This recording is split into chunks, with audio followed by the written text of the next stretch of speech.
मुख्यमंत्री डॉक्टर मोहन यादव की दूरदर्शी सोच के साथ मध्य प्रदेश में वर्षा जल की बूंद बूंद बचाने का जल गंगा संवर्धन महाअभियान गुड़ी पड़वा यानी कि 30 मार्च से शुरू होने जा रहा है।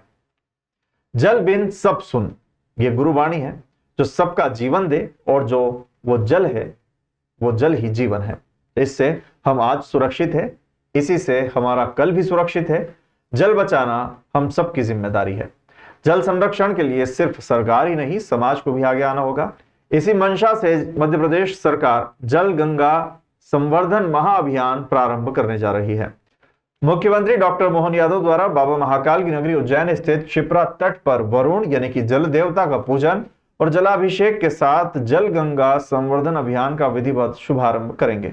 यह प्रदेशव्यापी अभियान ग्रीष्म ऋतु से 30 जून तक 90 दिनों से अधिक तक समय तक चलता रहेगा। इस दौरान मुख्यमंत्री डॉक्टर यादव द्वारा हर दिन एक छोटी बड़ी जल संरचना को लोकार्पित किया जाएगा। उन्होंने कहा कि जल संरक्षण के इस अभियान से प्रदेश में भूजल स्तर में सुधार होगा। पानी की बूंद बूंद बचाएं, तभी हमारी सांसें बचेगी। मध्य प्रदेश सरकार जन, जल, जंगल, जमीन और वन्य प्राणियों के संरक्षण के लिए संकल्पित है। उन्होंने कहा कि प्रधानमंत्री नरेंद्र मोदी का जल संरक्षण अभियान देश भर में एक व्यापक जन आंदोलन बना है। राज्य सरकार भी खेत का पानी खेत में, गांव का पानी गांव में के सिद्धांत पर जल संरक्षण की दिशा में अभियान चला रही है। हमारी धरा के कुल जल का केवल एक छोटा हिस्सा ही पीने योग्य स्वच्छ जल के रूप में उपलब्ध है।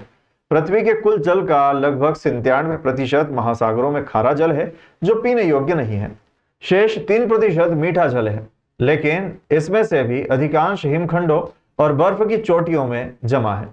सिर्फ 0.5% से भी कम पानी झीलों, नदियों और भूजल के रूप में उपलब्ध है, जिसे हम उपयोग कर सकते हैं।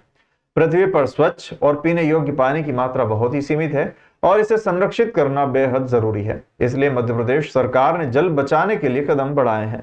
मुख्यमंत्री डॉक्टर यादव ने कहा कि जल गंगा संवर्धन अभियान में जल संरक्षण को प्रोत्साहित करने के लिए वर्षा जल संचयन, जल स्रोतों का पुनर्जीवन और जल संरक्षण तकनीकों को अपनाने पर विशेष जोर दिया जा रहा है।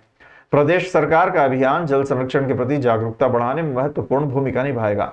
मुख्यमंत्री डॉक्टर यादव ने सभी संबंधित विभागों को निर्देश दिए हैं कि वे जल संरक्षण से जुड़ी योजनाओं को प्राथमिकता देकर अधिक से अधिक लोगों को अभियान से जोड़े। उन्होंने कहा कि जल गंगा संवर्धन अभियान प्रदेश में जल संकट को खत्म करने और भावी पीढ़ियों के लिए जल सुरक्षा सुनिश्चित करने में मील का पत्थर सिद्ध होगा। पंचायत एवं ग्रामीण विकास विभाग के प्रदेशव्यापी जल संवर्धन अभियान में जल संसाधन, नर्मदा घाटी विकास प्राधिकरण, पर्यावरण विभाग, नगरीय विकास एवं आवास, लोक स्वास्थ्य यांत्रिकी विभाग, स्कूली शिक्षा विभाग, उद्यानिकी एवं कृषि सहित 12 से अधिक अन्य विभाग साथ ही प्राधिकरण साथ मिलकर जल संरचनाओं के जीर्णोद्धार के कार्य करेंगे। अभियान की थीम जन सहभागिता से जल स्रोतों का संवर्धन और संरक्षण रखी गई है। गत वर्ष 5 से 30 जून 2024 तक जल गंगा संवर्धन अभियान चलाया गया था। इस अवधि में 1056 करोड़ की लागत से 38,851 कार्य किए गए। 302 करोड़ से अधिक राशि 21,577 जीर्णोद्धार सुधार कार्यों पर खर्च की गई थी। वर्ष 2024 में 5,672 पुरानी बावड़ियों और कुओं का जीर्णोद्धार किया गया। 93 करोड़ रुपए की लागत से 3,751 नए कुएं निर्मित किए गए। साथ ही 7,709 तालाबों के निर्माण एवं जीर्णोद्धार पर 616 करोड़ की राशि खर्च हुई थी। इसी प्रकार 2,925 चेक डैम और स्टाफ डैम निर्माण, साथ ही जीर्णोद्धार में 119 करोड़ रुपए की लागत आई। 7,158 रिचार्ज पिट और रिचार्ज शाफ्ट निर्माण, साथ ही जीर्णोद्धार कार्य पूर्ण किए गए। अन्य जल संरक्षण और संवर्धन कार्यों में लगभग 458 करोड़ रुपए की लागत से 30,000 से अधिक कार्य हुए थे।